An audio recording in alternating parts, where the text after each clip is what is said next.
There comes a point in some men's lives when the world outside keeps moving, but inside, something begins to step back, not in anger, not in rejection, not even in choice, but in quiet survival. And if you are his lady, you may have felt that shift long before he ever spoke it.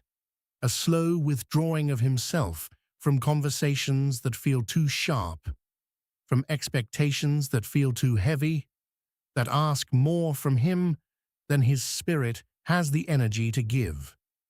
From the outside, it can look like indifference, a man becoming distant, quieter, harder to reach. And for his lady, the challenge is not to feel that it is about her, but inside him, a very different story is unfolding. A man who once spoke freely now measures every word so nothing breaks loose. A man who once laughed easily now holds his breath through moments he lives inside. A man who was present now drifts slightly to the edges of his own life, just enough to hold himself together for one more day. People say men don't talk, but many men were never given a language for the things that live inside them. They learned instead to carry, to absorb, to endure, and to call it strength. They were the rock, even when breaking, dependable, even when exhausted, silent, even when the noise inside them was louder than anyone knew. And when the weight grows heavy and he begins to pull back from the world, it is not because he does not care. It is because somewhere along the way, he believed the only safe place was inside himself. There is a loneliness that lives in this kind of distance, the kind where a man sits at the same table, lives in the same house, shares the same moments, but feels as if he is standing a few quiet steps away from everything. Not gone, not disconnected, but guarded. And for his lady, there can be another loneliness, trying not to take the distance personally, fighting the rising conflict inside herself, wondering if the space means love is fading, when often reaching the inner stranded man is the answer. Because for many men, being guarded, holding his world in place, is the only way he was ever taught to survive. If this is reaching you, and you recognize yourself here, or you are the lady living alongside that silence, then you are both standing inside something real. Neither he nor you are weak. You are not broken, and you are not alone in this. Whether you are hearing this as the man or as his lady, the bridge can begin with something small. A note left on the kitchen table, a hand placed without demand, a sentence that says, "I'm here." For him, it may be the weight of years spent holding himself together without a place to put the truth down. For you, his lady, it may be the ache of not feeling like his chosen lady anymore, misreading distance as rejection, and carrying your own quiet hurt. The distance is not indifference. It is not coldness. It is how many men, until very recent generations, were taught to survive.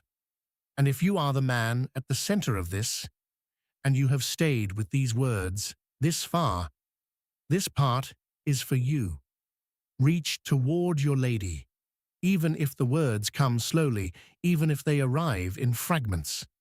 And beyond your home, there are other men, guys, blokes, fellas, buddies, however your tribe speaks, men who have walked this same road, who faced unknowns that once felt impossible to cross, who built their way through the fear, who came out the other side with scars and wisdom, the kind of lived experience that becomes a roadmap for others, so the weight does not have to be carried alone.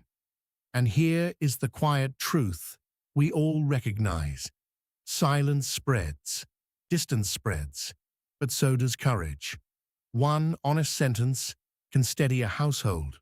One shared truth can protect a family. One man choosing to speak can quietly change a generation behind him. The load grows lighter with every story spoken aloud. And maybe tonight, nothing dramatic needs to happen. No conversations or perfect words, just awareness, just the understanding that behind silence, there may be a man trying to hold everything together the only way he ever learned how. And that understanding, on its own, can begin to change the atmosphere. Inner roads exists because many of us have already lived through chapters of life we did not fully understand at the time. We speak now from years traveled, across countries, across working lives, across real experience, not to instruct, and certainly not because we have all the answers, but because some of what we learned, often the hard way, might help someone feel better prepared than we once were. If this conversation speaks to you, subscribe, not as a transaction, but as participation. Your reflections are invited. We read them. We respond. The insight shared here comes from people who once wished someone had been there during times of regretted stress, but no one was.